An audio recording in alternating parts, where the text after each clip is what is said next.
हरिओम. भगवद्गीताबोध योगदास श्री जयगणेश जोशी यांनी केलेले निरूपण. अध्याय 18 मोक्ष संन्यास योग. ओम श्री परमात्मने नमः. अथ अथाष्टादशोऽध्यायः. जय योगेश्वर. परमात्म्याला नमस्कार. अध्याय 18 श्लोक क्रमांक 30. प्रवृत्तिंच निवृत्तिंच कार्याकार्ये भयाभये बद्धं मोक्षं च या वेत्ती बुद्धिसा पार्थ सात्विकी. पार्था, जी बुद्धी प्रवृत्ती आणि निवृत्ती, कार्य आणि अकार्य, भय आणि अभय तसेच बंधन आणि मुक्ती हे जाणते ती बुद्धी सात्विक आहे. बौद्धिक क्षमता. माणसाला बुद्धीने प्रसंगानुरूप तारतम्य आले पाहिजे. त्याच्या ठिकाणी विवेक निर्माण होऊन तो सतत जागृत राहिला पाहिजे. त्याच्यात सत्सद विवेक बुद्धी असली पाहिजे. घटनेचे योग्य असे आकलन झाले पाहिजे. याला सम्यक आकलन शक्ती असे म्हणतात. चटकन अचूक निर्णय घेण्याची कुवत असली पाहिजे.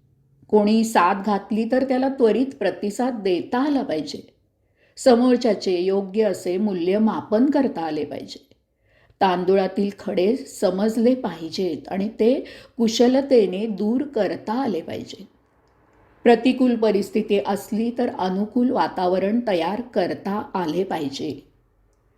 आपली नसलेली माणसे आपलीशी करता आली पाहिजेत. चिखलात राहूनही आपल्यात कमळ फुलवता आले पाहिजे. प्रवृत्ती आणि निवृत्ती.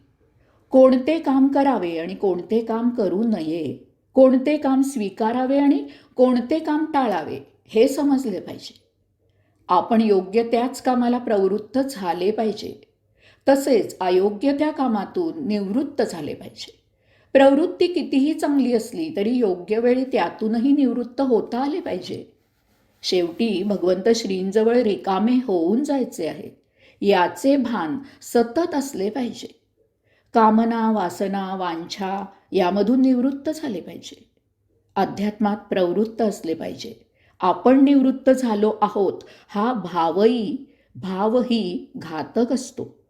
तोही लोप पावला पाहिजे. जे कर्म, जे कृत्य आपल्याला मुक्तीपासून वंचित ठेवते ते कर्म आपण करता कामा नये.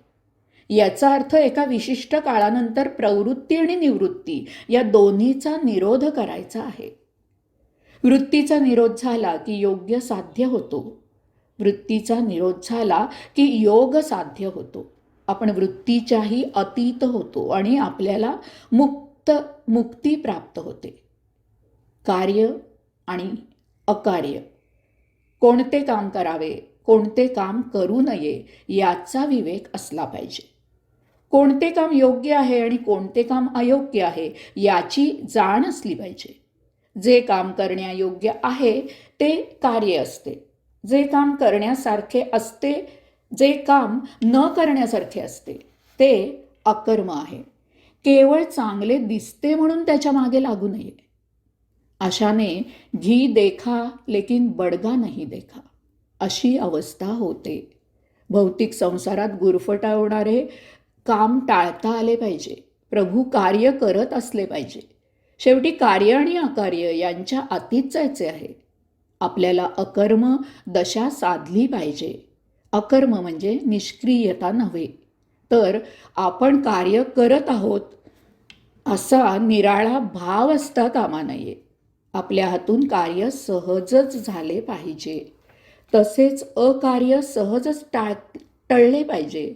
ते मुद्दामहून टाळले जाऊ नये किंवा टाळावे लागता कामा नये. ते मुद्दामहून टाळावे लागता कामा नये. भय आणि अभय. कोणते काम निर्भयपणे करावे हे समजले पाहिजे. तसेच कुठे माघार घ्यावी हेही उमजले पाहिजे.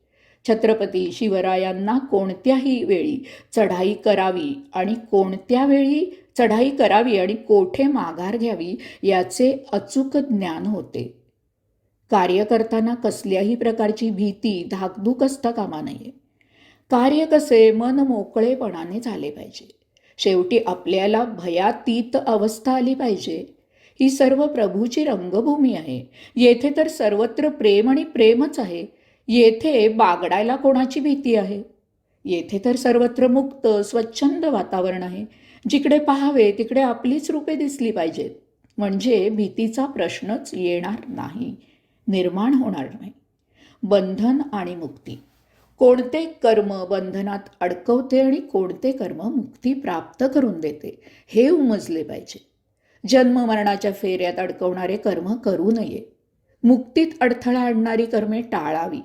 भौतिक आणि सांसारिक कामे आपल्याला मायेच्या पाशात फसवतात, त्यापासून दूर असावे. याऐवजी प्रत्येक कर्म हे प्रभूचे कर्म आहे या भावनेने कर्म करावे. म्हणजे त्याचे भोग चिकटत नाही. आपल्याला केवळ कर्माचाच आविष्कार आहे, त्याच्या फळाचा नाही. आपण कर्माच्या परिणामाचा विचार करण्याचे कारण नाही. कर्माचा परिणाम त्या प्रभूवर सोडून द्यावा आणि आपण आपले कर्म करायला मोकळे असावे. भगवंत श्री सांगतात की हे असे जाणणारी बुद्धी सात्विक असते. हरिओम.